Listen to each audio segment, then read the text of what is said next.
তো একবার যদি যুদ্ধ লেগে যায় মনে রাখবেন শুধু সেভেন সিস্টার না পুরো ভারতই তছনছ হয়ে যাবে। শুভেন্দুকে বলবো যে আপনি সর্বপ্রথম হাসিনা দিদিকে আপনার পুশিং করুন।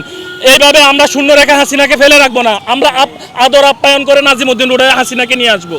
চারপাশে কাটা তার দিয়ে বেড়া দিয়ে রেখেছেন। এখন আন্তর্জাতিক যে আইন, সীমানা আইন, সেই সীমানা আইনে কি বলা আছে সেখানে আমাদের তো দেখতে হবে যে 150 কিলোমিটার দুই দেশে যে শূন্য রেখা থাকবে 150 মিটারের ভিতরে কোনো প্রকার কারো একক বেড়া থাকতে পারবে না। কিন্তু আমরা দেখেছি যে বিগত 54 বছরই 24 সাল ধরে আমি 54 বছরের কথা বলবো, এই 54 বছরই আমরা দেখেছি যে তারা কাটা তারা বেড়া দিয়ে যাচ্ছে। বাংলাদেশ সরকারের পক্ষ থেকে ন্যূনতম কোনো প্রতিক্রিয়া আসতো না, কারণ সরকারগুলো বসাতো ভারতীয় প্রশাসন। বাংলাদেশে যে রিজিমগুলো আসতো তাদের কর্মকাণ্ডের স্বীকৃতি, ভোট প্রদান না করার স্বীকৃতিগুলো ভারত দিয়ে থাকতো সর্বপ্রথম। ভারতের বিভিন্ন যে এজেন্সি রাষ্ট্রগুলো তারাও সেই সাথে আমাদেরকে স্বীকৃতি দিত। যে দেশগুলোকে আমরা স্বীকৃতি দিতাম না সেই দেশও দেখতাম যে আমাদের অভিনন্দন দিচ্ছে সরকারদের। যেই নির্বাচনগুলোকে জনগণ প্রত্যাখ্যান করতো ভারত সেই নির্বাচনগুলোকে দেখতাম কিভাবে তারা অভিনন্দন জানাচ্ছেন। এটা অত্যন্ত আমাদের জন্য হতাশারই নয়, শুধু এটা বিশাল হুমকি। সেই সাথে আপনারা দেখবেন যে পুশিন হচ্ছে কাদেরকে করতেছে? অবৈধ নাগরিকদের করতেছে। কিন্তু অবৈধ নাগরিকদের পুশিন করতে হলে সর্বপ্রথম করতে হবে শেখ হাসিনাকে, কারণ ভিসার মেয়াদ থাকে 6 মাস। হাসিনা যেদিন গেছে তার 3 দিনের মধ্যে ভিসার মেয়াদ শেষ। তাহলে এতদিন কেন আমাদের এই অবৈধ নাগরিককে বাংলাদেশে পুশিন করা হলো না?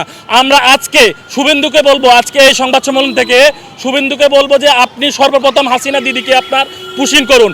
এইভাবে আমরা শূন্য রেখা হাসিনাকে ফেলে রাখবো না, আমরা আদর আপ্যায়ন করে নাজিমউদ্দিন রোডে হাসিনাকে নিয়ে আসবো।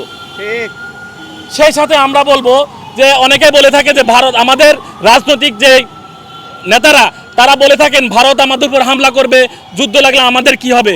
ভাইয়েরা শুনেন, বাংলাদেশের উপর ভারত কখনোই হামলা করতে যাবে না। কেন যাবে না? চীন, পাকিস্তান এগুলো না, ভারত একটা টেরোরিস্ট কান্ট্রি।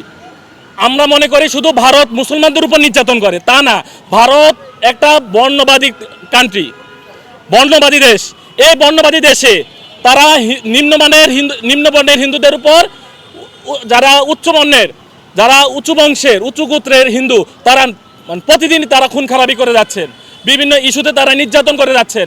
তো একবার যদি যুদ্ধ লেগে যায় মনে রাখবেন শুধু সেভেন সিস্টার না পুরো ভারতই তছনছ হয়ে যাবে।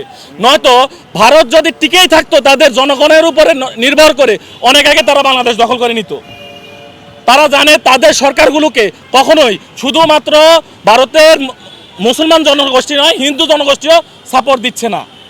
আপনারা দেখবেন আসাম, ত্রিপুরা, মণিপুরা বিভিন্ন রাজ্য এখনও স্বাধীনতা চেয়ে যাচ্ছেন। ভারত সবসময় সন্ত্রাসীদের আশ্রয় প্রশ্রয় দিয়ে থাকে।